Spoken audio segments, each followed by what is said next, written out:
Welcome to How We Grow, an essential playbook to grow and scale your vacation rental business with advice and insights from the best in the biz, with your host, Lynell Gordon. Welcome to the Vacation Rental Show. I'm your host, Lynell Gordon, and on this episode today, we're thrilled to have Mark Simpson, who is a renowned expert in the vacation rental industry. He is recognized for his innovative approach to boosting direct bookings, and as the founder of Boostly, which is a leading website design agency and online training academy, Mark helps thousands, people like you who are listening, who are property managers, hospitality owners, to increase their bookings and cut their commission cost, maximizing their profit margins. So he has a background in marketing and a passion for empowering and helping other people, which is really one of the reasons I reached out to him and I was like, I really want to have you on the show. He is on a mission to help 1 million hospitality owners enhance their direct bookings. So he's also the founder of other ventures that he has, but I'm really excited to have him talk to us about short-term rentals. Welcome, Mark. Oh, thank you very much. What an introduction. And yeah, I was just looking at some of your past guests, Julie George, Mariah Rockman, know them all very, very well. So it's nice to follow some amazing people. This is true. Someone said to me recently, you have to quit mentioning Mariah. And I was like, she comes up in conversation. What can I say? Yeah, no, she's amazing. So my family went over to visit Mariah and Ira and her family in Gestad, not last Christmas before. And we got to spend some time with them and the family, and it was lovely. It was a great little time. And yeah, we've known each other for years, bumping into each other at the conference circuit over here. She's remarkable. Today, I want to talk to you about direct bookings. Everybody wants to have as many direct bookings as they can. Nobody wants to be completely reliant on OTAs if they don't have to be. So what is your best piece of advice? This is really your wheelhouse on direct bookings. So it's a question that comes up a lot. It's a question that I get asked a lot, as you can imagine, with the line of work that I do. And I think, outside of like the obvious, which is having a good tech stack, making sure that you've got, property management software, that's like pretty much standard. I think the one thing that I see the majority of the people do in this industry who are struggling when it comes to bookings, but in particular direct bookings, is they haven't got a daily routine built into their system. They are doing just 30 minutes of sales and marketing every day, 30 minutes of new business. And I feel like it's really odd to see it in the hospitality world because people don't normally get born into it. So I was born into this industry. I grew up on a farm stay, bed and breakfast in the United Kingdom, 200 acres. Now, I've tried to escape this industry as much as possible, but it keeps dragging me back. But most people don't born into it. They fall into it from another career, whether they've been an employee or it's a business that they've had. And in every other industry that I know, there isn't free websites that you can put your business on and be guaranteed to get revenue back. But obviously we have that in the world of hospitality. We're very fortunate. It's like a blessing, but it's also a curse because it is so easy to get revenue from these platforms. People get complacent, they get lazy. And the problem is what happens when those bookings dry out. And it's normally when those bookings dry out and those bookings stop is when they come to me and they sort of start to check out the Boostly podcast, or they'll come to our website, or they'll book a sales call. And they always say, what should we do? And, I'll have a look very simply at their social media, look at their website, and I'll ask the question, when was the last time you sent an email out to your list? And the blank expression just tells me everything I need to know. That's scary. Yeah. So it comes back to that, just building in a core 30 to 45 minute every single day. I like to do it the first thing that I do, so I know that it's done. And even I still do it now to the day for Boostly. I just new business every day built in. It's like a reflex, like a muscle, like a memory muscle. Once you do it over 30 days, it just becomes standard. And I think so many people don't do it, and it's bananas to me. Absolutely agree with you. I didn't think about it in that way, but that's totally true. So creating a habit. How often do you send out emails? Would you recommend people send out emails? Well, I do it daily. And I know daily for a lot of people can feel a bit overwhelming. So I would just say, just start. I was speaking to a host a couple of weeks ago, somebody that was in our community, and they just joined.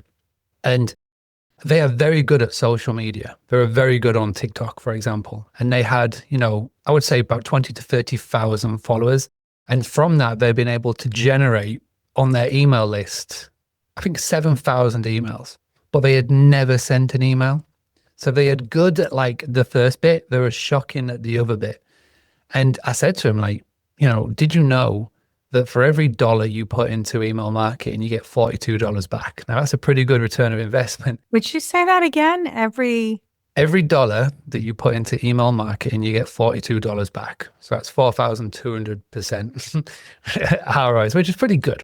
But people have this like misconception of email. I think they look at their email, their inbox, right? And they think, oh, it's so busy, so spammy, you know what I mean? But email is, and will be, in my opinion, the best form of marketing. And what we did with that client is we put together a very simple email. Now, the big mistake people make with email marketing is they feel like they need to turn it into a glossy ad. So it has pictures and flashing images and templates, and it doesn't. The trick to a really good email is one that looks like it's being handwritten like a pen pal, basic text. Doesn't have to be a novel, but there's really cool tools now like ChatGPT and Cloud, and some really cool models that can really help you craft a nice email together. And what we did is we sent out a very simple email, and it was an email that wasn't even a sales email. It was a question. So a question email. And the question was, do you know anyone? And these 4 little words are so valuable, because if you think about it and you think about how people buy, 93% of all purchases in the world are done on the back of a recommendation. So it's either a friend of a friend, or me telling you, or, a social media post or whatever. And people seeing reviews, right? So that's big, right? A recommendation. And the question that we asked was, so Lynell, thank you so much for coming to stay with us over the course of the last year. Or thank you very much for being part of this journey. You're really cool. We like you. Do you know anybody, or do you know anyone as cool as you who's looking to come to, it was Chester. So it was a tourist destination, but it's also very good for medium term stays. So you get a lot of contractors there, a lot of corporate people that go to Chester. So we said, do you know anybody who is as cool as you, for example, who is looking to come to Chester? If so, please forward this email on, or introduce us to your friends, like I set up an email thread. And if they book on the back of your referral, then we'll send you X. Now for him, it was, I think he was doing a bottle of wine or Amazon vouchers, I can't remember. But because of it, the email sounding like a question and it wasn't selling, the way it worked was really cool, because not only did people send out referrals and whatnot, but people actually booked on the back of it, because we added a little PS, which was, by the way, if you're looking to come back to Chester, please get in contact. We'll give you some really good rates. And it worked twofold, and it was so powerful. It generated, I think it was generated close to £10,000, so about nearly $15,000 in bookings on the back of it. I mean, it's such a big list. But the really cool thing is, because his audience and because their guests was, part tourism, but part business, one of his business guests read that email, and it turned out that this company had just signed a huge contract on the outskirts of Chester, and they needed to home, I think, hundreds of contractors. Oh my goodness. And he has not just one property in Chester, he's got 40 properties. And so he turned that one email into, I don't know if it's being signed off yet, but that could be a huge 6-figure contract just off the back of that one email. So I always go back to email, night and day. I love this story about email marketing, though. So I have a question on the back of that. Okay. And my question is this. So how do you keep people from unsubscribing because you email them too much? Okay. Absolutely. So I never worry about unsubscribes. I actually welcome unsubscribes, because if they unsubscribe, it means that they're never going to be a customer. And in fact, what's really cool about email at the moment And it's sort of going down the way of an algorithm, so to speak. So Facebook has an algorithm, Instagram has an algorithm, LinkedIn, everything, even Airbnb has an algorithm. Whereas if you put out something good, people open it, people read it, that algorithm goes, oh, that's good. I will send that to that person more. Now, email are doing this as well. Like Google, for example, I use Google a lot. And I've got my inbox and there's a promotions folder, there's a spam folder, there's another folder. If I've got an email list of 100,000 people, and whenever I send an email out, only 1,000 people open it, then there's a large majority of people who are not opening my email. So Google will look at that and go, oh, that looks a bit spammy. Let me go and put it in that other folder. Yeah. But if I've got an email of just 1,000 people, but every time I send an email out, if 1,000 people open it, then that's a very high open rate. So Google are going to go, oh, that's really good. I'm going to keep using the inbox. So for me, if people are going to unsubscribe, that's brilliant because it's opening the doors to more people to opening it. And it keeps my list nice and lean, nice and clean. And it just means that it's going to hit that inbox a lot more. In fact, one of my little secret sources at Boostly. So we've got 30,000 people over the years who have signed up to get an email from Boostly.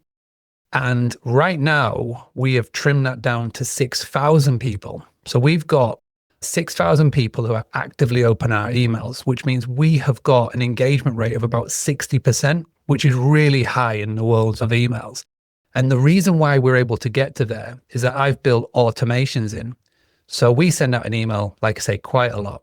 Some months I send an email every day. And whenever they open an email, they get a little point in the CRM that we've built behind the scenes. And if somebody doesn't open an email within 3 weeks, they get 2 emails. One that says, it's a really clickbaity tagline. It says, have I said something to upset you? And the whole point of that email is to get them to open it and go, oh no, I'd like to keep getting these emails. And if they ignore that, they get one more email. And if they don't open that, then we automatically unsubscribe them.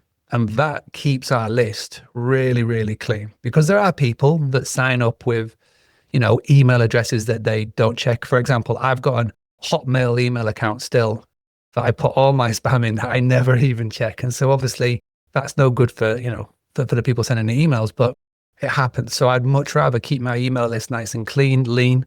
And if that means an unsubscribe, I live for the unsubscribes. Let me give you a story. We have a list of 17,600 people. This is not property management. This is actually nonprofit because that's what I'm doing right this minute. And my sister is doing all of the email marketing in the property management world. So I'm going to really give her this. I'm going to say, you need to listen to this podcast because I really like the advice you've given. But we had an unsubscribe and it was an unsubscribe. We have special, like in our, we have special clubs and we know that some people that are more engaged than others. Out of that 17,000, I have one list of like 221 people that are very engaged and they love emails from us. I got an unsubscribe. So we actually reached out and called them and said, hey, we noticed you unsubscribed. And they're, oh, that was accidental. I didn't know that was you. Was that really you? We thought it was some spam. I love that. And, so the people that mark us on my special list, the people that mark us as spam, we physically pick up the phone and call. And a lot of times it's by accident, that they've done that. And so I don't know if that is a method that she could use in email marketing, but if you're sending it out every day, I'm going to have to take a peek at how I can use that to engage our people. I love that by calling them. I love that because then they're just not going to expect that. And to physically get a phone call and say, hey, you unsubscribed, it's not calling everybody, it's calling like your call list of people. Then they were like, oh my gosh, I'm so sorry. I didn't realize that was you. So yeah, I like that. Not only that, but they did something really special for us too because of that. So I think that the couple of strategies that you've said, the question, that 4-letter question, do you know anyone? I think that's brilliant. I love that. I absolutely hope that people take into account this. Now, automated unsubscribe, that is brilliant with large lists. Do you have strategies for smaller lists? Like, let's talk about our homeowners and emailing homeowners. Do you have any advice for us on that? So I wouldn't do the automated one for the smaller ones for the purely simple being is, like I say, we've got a big list. I love automations. My Zapier is bananas how many zaps I've got going. Love my Zapier too. Yeah. But for the smaller homeowners that we speak to, and like I say, I'm very fortunate at Boostly. I've helped thousands of people. We've currently got just under 1,000 members in our private group and, website community. And people in there range from one property to maybe 20 properties. And we've got a few unicorns. We've got over 100, but the majority sit in that 1 to 20 mark. And their lists, and we use Go High Level for our client CRM because I can have an overview of every single one of our clients' individual user bases that way. And they have lists from like 2 people to a couple of hundred. Some even have 1,000 because they're using tools like, StayFi and things like that to collect more emails than others. And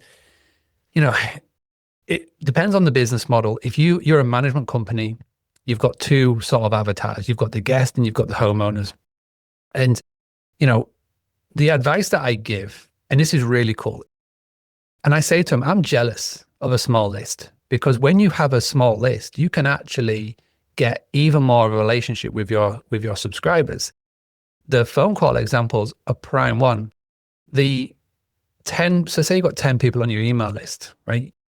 These can be people that are your market research. These can be people that you chat to and you can send emails to, more like a pen pal than anything else. And if you're even braver from time to time, pick the phone up, have a conversation. We're coming to an age in marketing terms where every digital communication that you receive, you are going to second guess for a split second if that's a human or an AI who has sent that message. And so it's been the drum that I've been banging for the last 18 months since OpenAI became more readily available to all is that the old school way of marketing is going to become the new school way of marketing. So think about like when I first got going in the business, when my parents first opened the Farmstay bed and breakfast, there was no internet really. There was no social media. There was no phones. The way that they promoted and marketed their business was newspaper ads, word of mouth recommendation, and glossy Farmstay magazines. And, it worked a treat. And like they literally had to pick up the phone sometimes and call past guests. And I feel like now more than ever before, if you can pick up the phone and have a human conversation with a guest who stayed with you, and I'm not saying call everybody.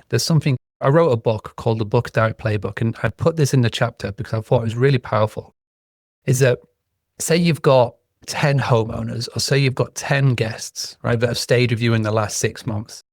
You'll do the 80-20 analysis. So which 20% of guests have brought in 80% of your revenue, or which 20% of guests have just given you 80% of the good reviews, or just which 20% of people you loved the most, right? And what you would do is you would just pick up the phone and have a conversation with them.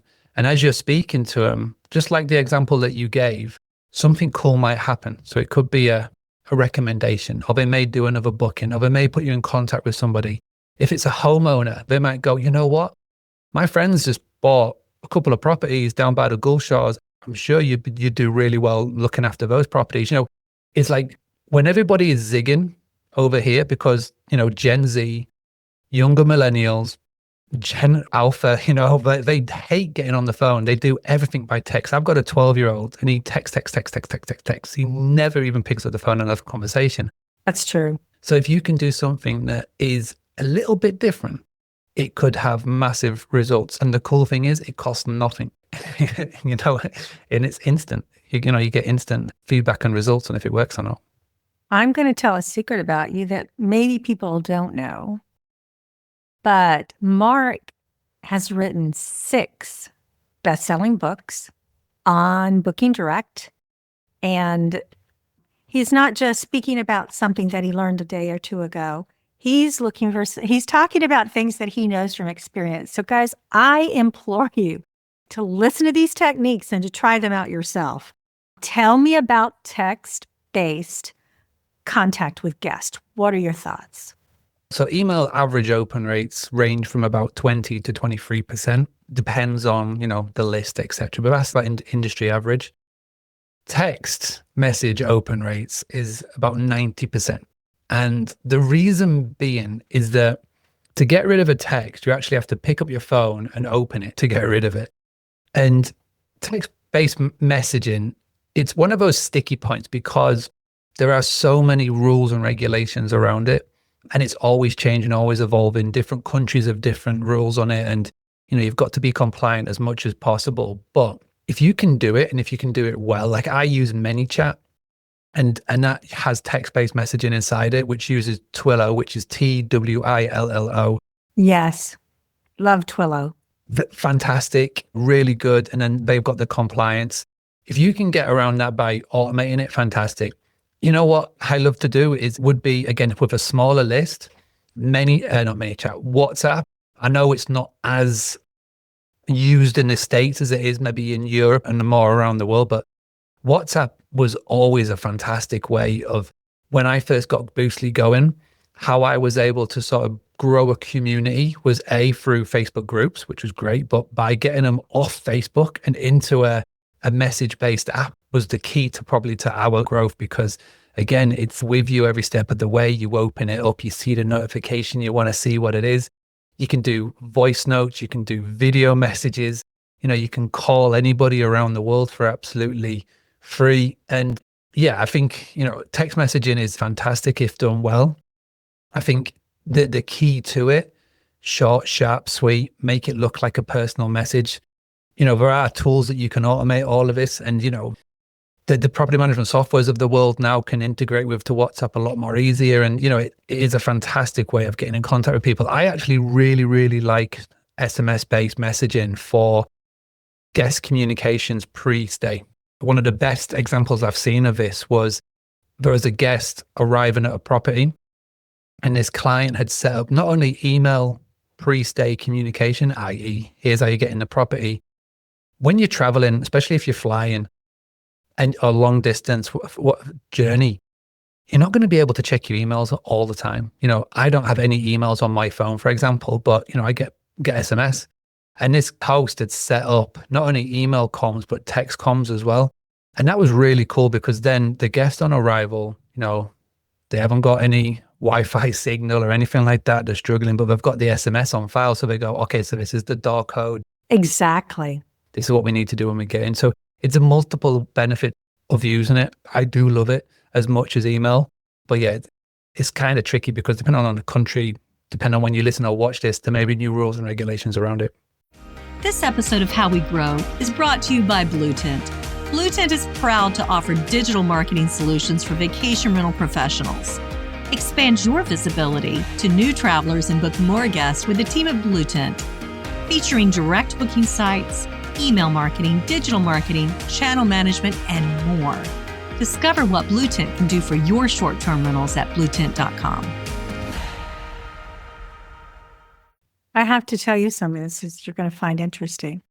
So about 2 weeks ago, with my small important group in my nonprofit, we had a Facebook group, and I was like, yeah, that's just not where it is. So I started a WhatsApp group. Exactly what I did. And you're right, people in the States don't use it that much. And I said to them, look, my husband, Nechemi, and I, we travel all over the world, and this is what we use, and we think it's a great encrypted method. And I got a text message yesterday, at 9:19 this morning, here's what it said, from someone here in the U.S.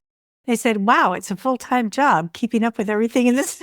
And it's true. Yeah. It's true. It is a great way to have a group like loyal guests, because people that have stayed there, like what I'd like to do, and tell me if it's a bad idea, what I'd like to do as a property owner, a homeowner, and the fact that, it's my family's company, I would love to have a group for everybody that stays in my house. Because this year, 100% of everybody that stayed last year booked again this year and just confirmed it. It's January. It's actually almost February here I don't know when this will air, but all of it's confirmed. Plus, we have more than we did last year. I would love to create a WhatsApp group for people to say, how do I use that stove?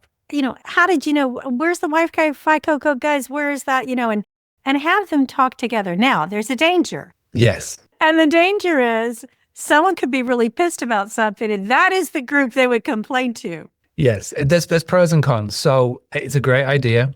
We created a Facebook group for our farm stay business, which was called The Granary. And so we called it the VIP Granaryites, which people love because people like to be part of a tribe. Yes. Right. If you're a fan of something, people like to chat with other fans of something. TV shows, it's made for it. There's so many communities around TV shows. Doesn't matter what show it is, there's fans of it. So we incorporated that into what we did and worked really well. But you do have the ability, and you are opening yourself out to be 100% vulnerable. If somebody's a little bit pissed at something, first place that they will go is they will go to there. But as long as you, as communicative as you are, and as long as you are a hospitable host as you are, then you know what?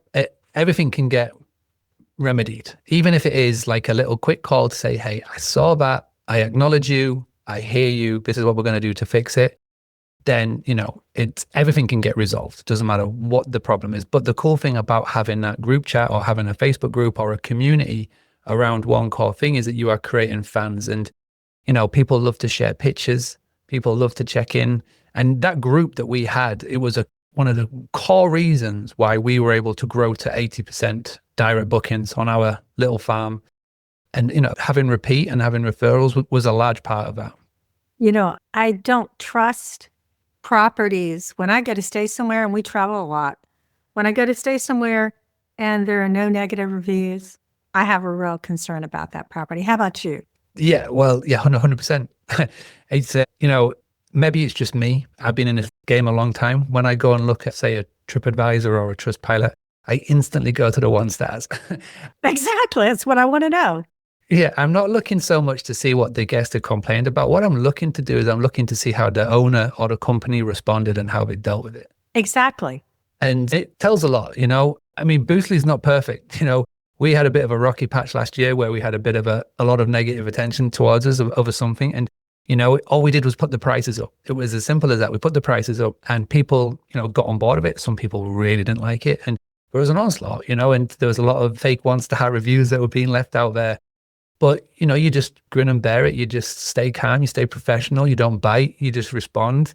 You deal with everybody the same way if they left a 5-star or a 1-star. And, and I feel like now we come out the other end of it where, we have people book sales calls with us and they mention the reviews and they mention how, yes, there were some negative ones, but there were a lot of people that, came out to bat for you. And, there's who I would call the super fans. There was the blog that I read when I first started Boostly, about 2015, 2016, it's by a guy called Kevin Kelly, and the blog is 1,000 True Fans.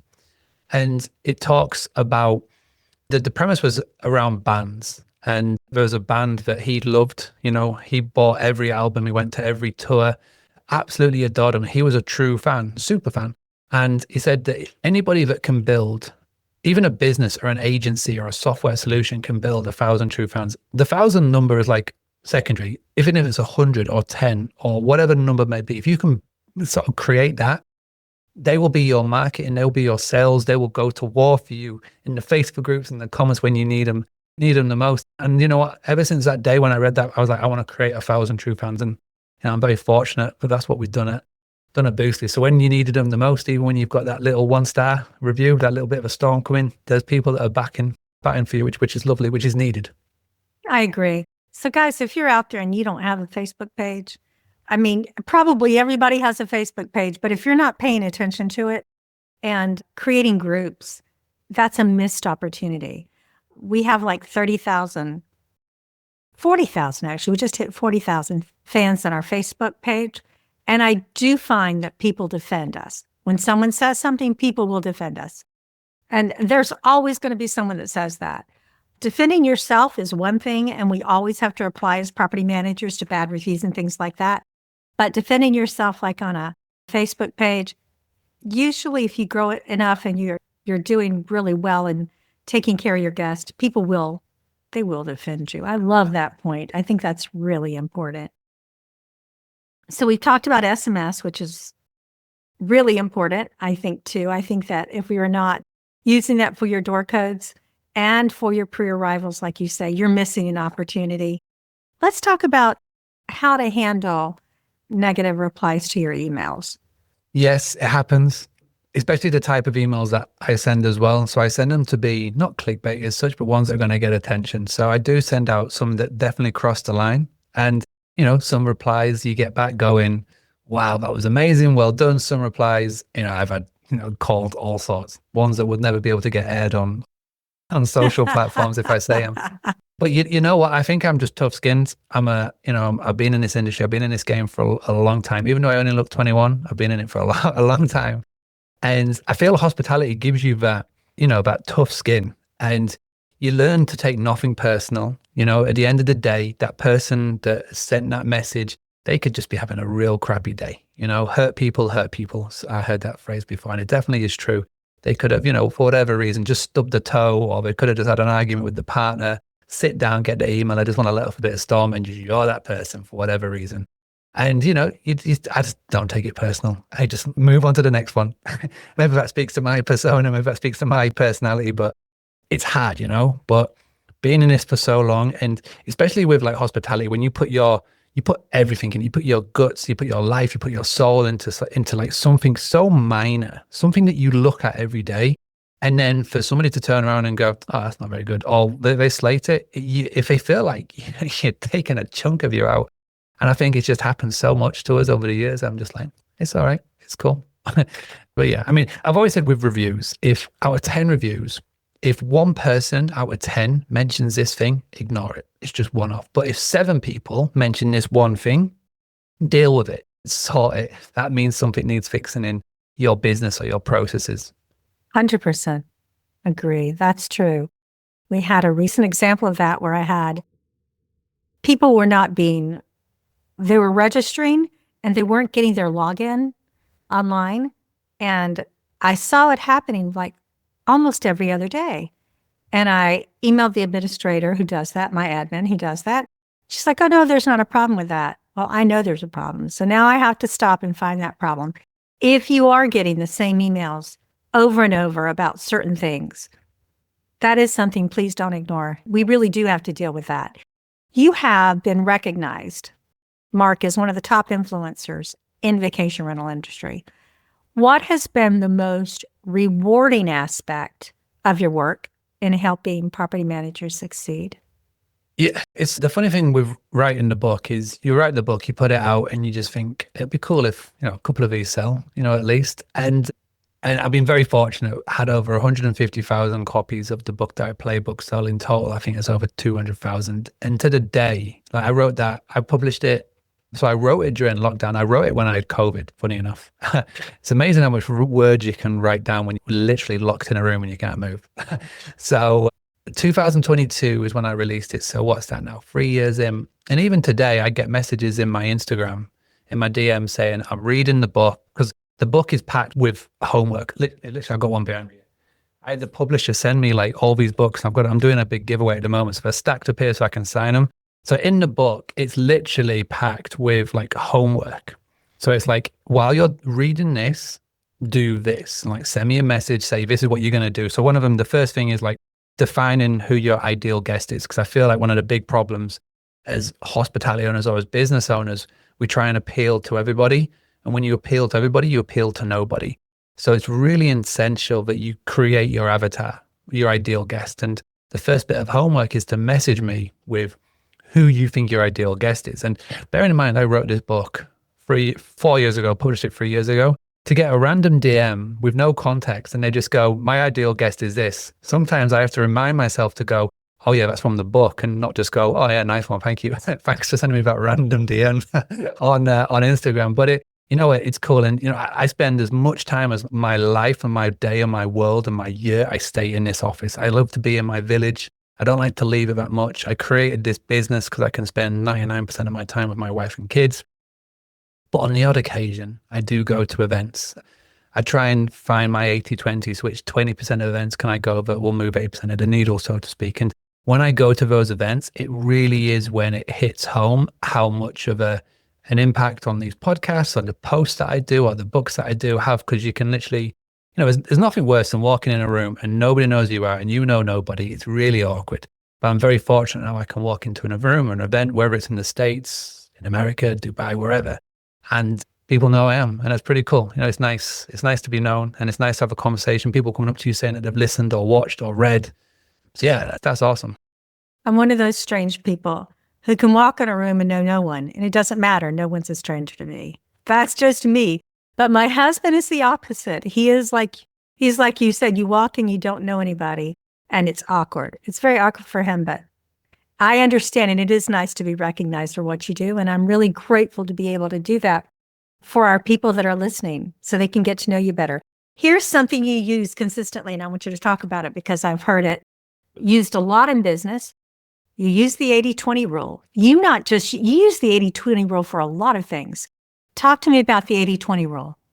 Yeah. When I first got going in business, somebody recommended I read Tim Ferriss or listen to his podcast or read his book. Yeah. And I feel like a lot of the things that I say come from either listening to his podcast, listening to the guests on there, reading his words.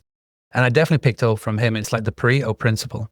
And it's like, what 20% of actions can you take that will have 80% of the results? And I definitely apply that because my time is sacred. I try and work as little as possible so I can spend as much time doing like cool things with the family. So I look at everything I don't just want to be a busy fool. I want to make sure that when I'm working, when I'm, doing work activities, I'm making sure that I make sure that my whole time is as valuable as possible. And so I apply that to sort of all principles of it. So yeah, like with events, I go, well, okay, well, what 20% events are coming up this year that will, have 80% of the results? With customers, it's, which 20% of the audience will have 80% of the results in terms of revenue, P&L, keeping the accountants happy, keeping the lights turned on. And, we home on that. And I feel like it's been very impactful in not only my personal life, but in business and obviously how I teach as well and educate as well. So it's a simple case of not trying to do everything. It's a simple case of not trying to appeal to everybody. It's a simple case of not trying to chase all of the money and all of the things because there's loads of shiny objects. It's just focus on a core 20% that will generate 80% of the results. I love that. There's another method to do that, which I love because I write. I write down everything. Like I keep notes. I'm always interested in what people say. And I may never go back and look at it, but if I write it down, it puts it here. And what I do is I write down all the things that, the goals I want to accomplish, especially in the new year. I guess this is really fresh to my heart because it's January. And then I write down all the things it's going to take to make that happen. And then I look to see which one of those are going to affect my life most. And that's where I prioritize. And I try to be somewhat flexible.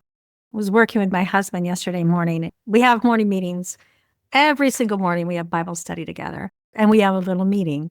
And I said to him, okay, here are the top priorities. These are what mine are. What's the top priority to you? What do you think is going to make a difference? So I think that if we take that 80-20 rule and we share it with our teams, when we're talking about, what percentage, which actions are going to move our needle, especially our ROI, and that's what I was looking at. Same thing, because we're all looking to see what we can do to maximize profit for the least amount of time. And I think that that's the work smarter, not harder concept. Yeah, definitely. And I know you've had Brooke on the podcast, and I know he's a massive fan of traction EOS methodology. He's spoken about it enough times. I've chatted to him personally about it. And I always go back to that as well. I mean, all of his business books, they all talk about the same thing technically, but just put it into their own buzzwords.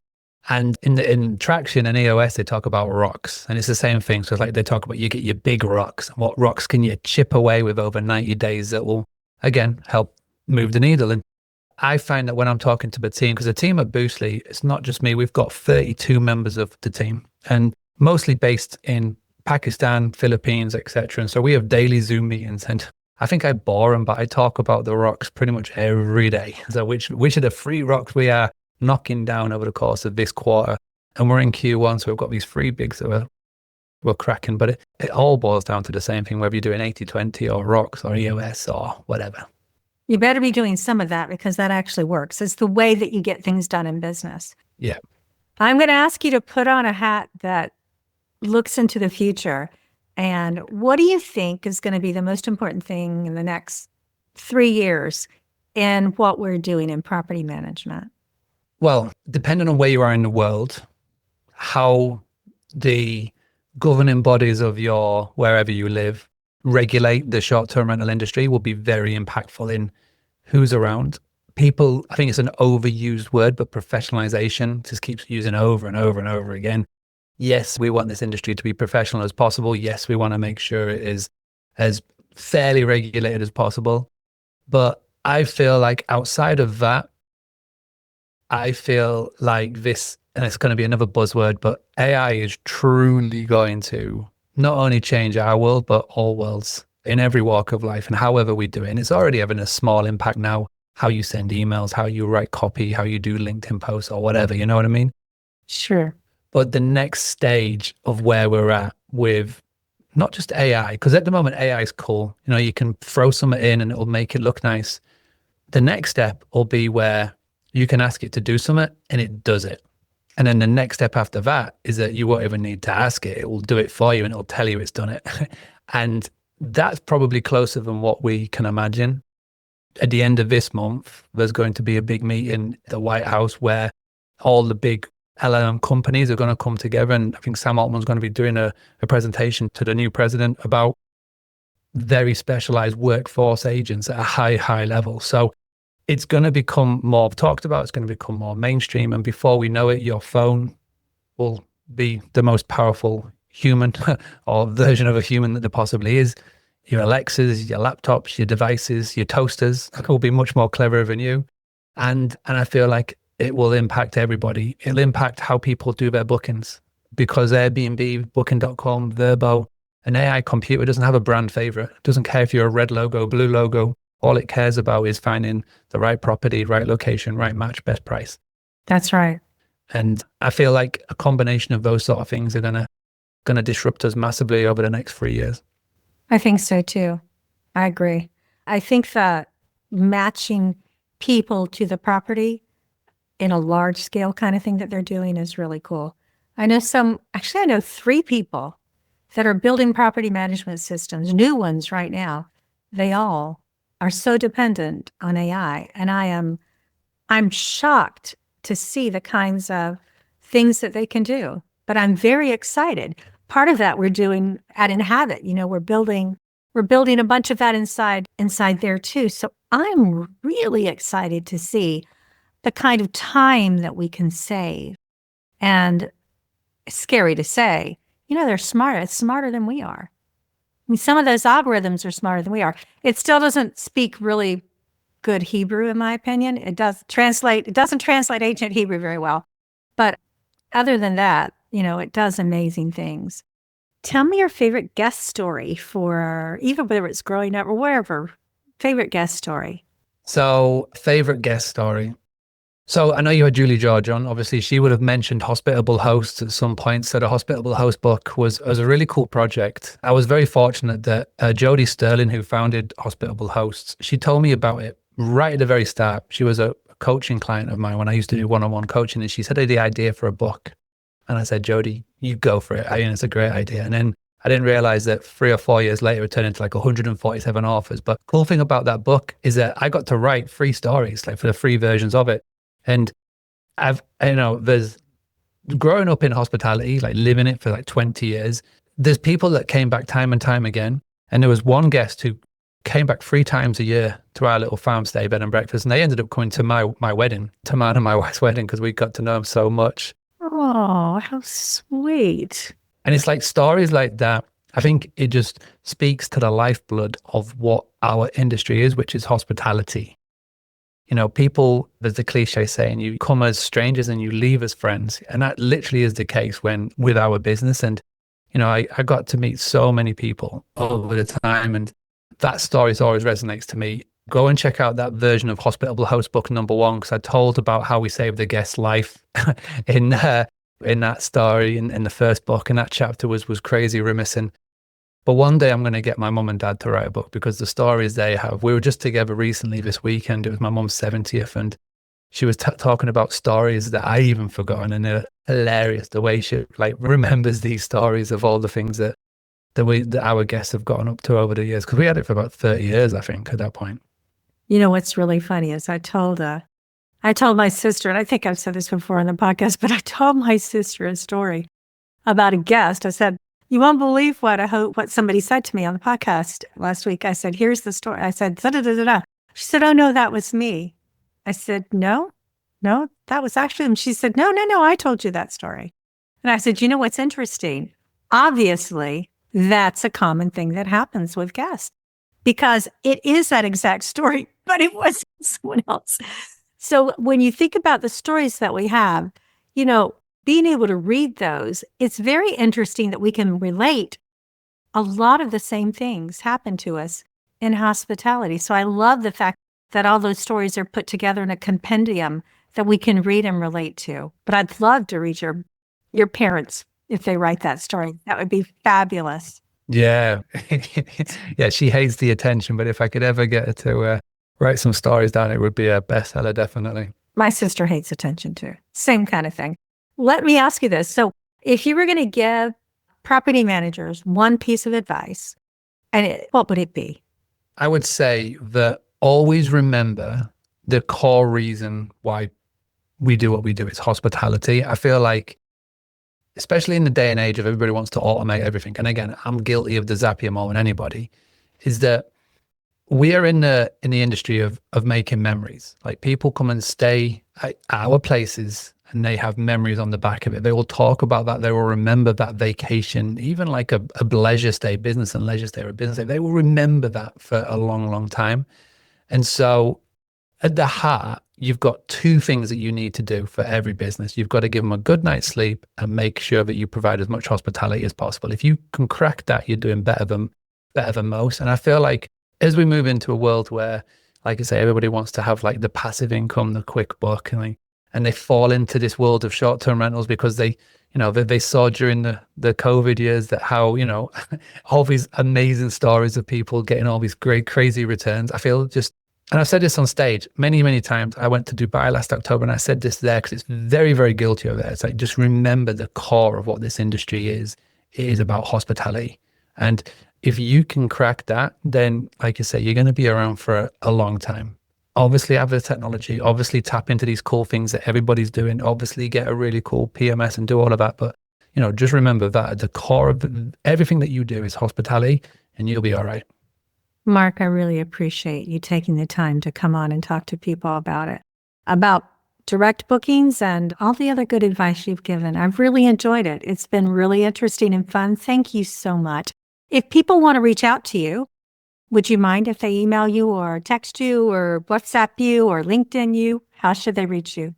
I think Instagram is cool. I love an Instagram. So it's @Boostly UK. If you go check out there, send me a message, say hi, say that you come from the show. And if Instagram's not your jam, LinkedIn is cool as well. Just Mark Simpson on LinkedIn. You'll see the face or you'll recognize the accent.